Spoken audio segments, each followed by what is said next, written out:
জাতীয়তাবাদী রেল শ্রমিক দলের উদ্যোগে অনুষ্ঠিত হয়েছে আলোচনা সভা, দোয়া ও মিলাদ মাহফিল। রোববার সন্ধ্যার পর রেল ভবন শাখার উদ্যোগে আয়োজিত এ অনুষ্ঠানে সাবেক প্রধানমন্ত্রী ও বিএনপির চেয়ারপারসন প্রয়াত বেগম খালেদা জিয়া, শহীদ জুলাই যোদ্ধা এবং প্রয়াত রেল শ্রমিক দলের নেতৃবৃন্দের রুহের মাগফিরাত কামনা করা হয়। পাশাপাশি বিএনপির জাতীয় নেতৃবৃন্দের সুস্থতার জন্য দোয়া করা হয়। অনুষ্ঠানে প্রধান অতিথি হিসেবে ছিলেন রেলপথ মন্ত্রণালয়ের প্রতিমন্ত্রী হাবিবুর রশিদ। প্রধান বক্তা হিসেবে বক্তব্য দেন জাতীয় নির্বাহী কমিটির সদস্য মির্জা খোকন। অনুষ্ঠানে বিশেষ গুরুত্বের সঙ্গে বক্তব্য রাখেন এবং পুরো আয়োজন সঞ্চালনা করেন জাতীয়তাবাদী রেল শ্রমিক দলের রেল ভবন শাখার সম্পাদক মোহাম্মদ মাহবুবুর রহমান। বক্তব্যে মাহবুবুর রহমান শহীদ প্রেসিডেন্ট জিয়াউর রহমান, বেগম খালেদা জিয়া, জুলাই যোদ্ধা ও প্রয়াত শ্রমিক নেতৃবৃন্দের রুহের মাগফিরাত কামনা করেন। শ্রমিকের ন্যায্য অধিকারের জন্য আমরা আন্দোলন করি।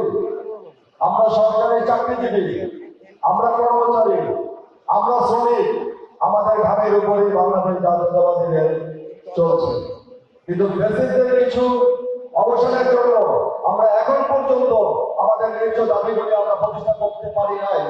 এটা বড় দুঃখের ব্যাপার।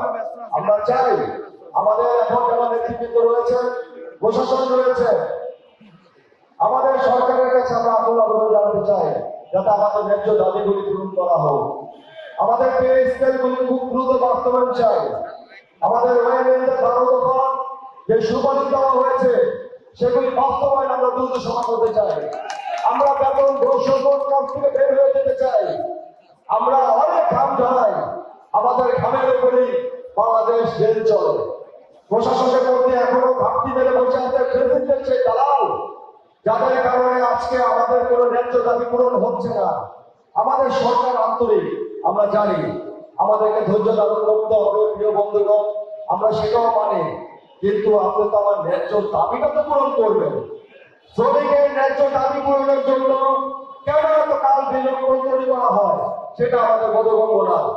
আমরা ইউনিয়নে যারা নেতৃবৃন্দ রয়েছে, বিগত 17 বছর বাংলাদেশ জাতীয়তাবাদী দলের সাথে যে সকল অঙ্গ সংগঠন রাজপথে ছিল তার মধ্যে অন্যতম ছিল বাংলাদেশ জাতীয়তাবাদী রেল শ্রমিক কর্মচারী দল।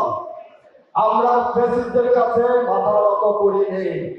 আমাদের মাঝে অনেকেই ছিল 17 বছর ওই ভদ্র পরিবেশের সাথে তাল মিলিয়ে চলেছে।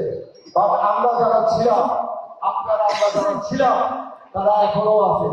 আমাদের দুঃখ লাগে, লজ্জা লাগে, এখনো আমাদের কেন দাবি পূরণ করা হয় না, এখনো কেন আমরা বৈষম্যের শিকার হই। কথায় কথায় আমাদেরকে ভর্তি করে, কথায় কথায় আমাদের চার্জশিট দেওয়া হয়। জনাব মির্জা আব্বাস ভাই, উনি দীর্ঘদিন ধরে অসুস্থ। আপনারা সকলে তার জন্য দোয়া করবেন। আমাদের রেল শ্রমিক দলের যে সকল সিনিয়র নেতৃবৃন্দ এই পৃথিবীর মায়া ত্যাগ করেছে, আমরা সকলে তাদের রোগের কামনা করি।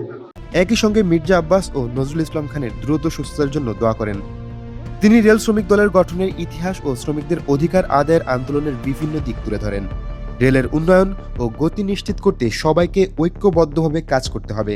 শ্রমিকদের ন্যায্য অধিকার আদায়ে জাতীয়তাবাদী রেল শ্রমিক দল সবসময় সোচ্চার থাকবে বলেও জানান তিনি। আলোচনা সভা শেষে দেশ, বাংলাদেশ রেলওয়ে এবং শ্রমিক কর্মচারীদের কল্যাণ কামনায় বিশেষ দোয়া ও মোনাজাত অনুষ্ঠিত হয়।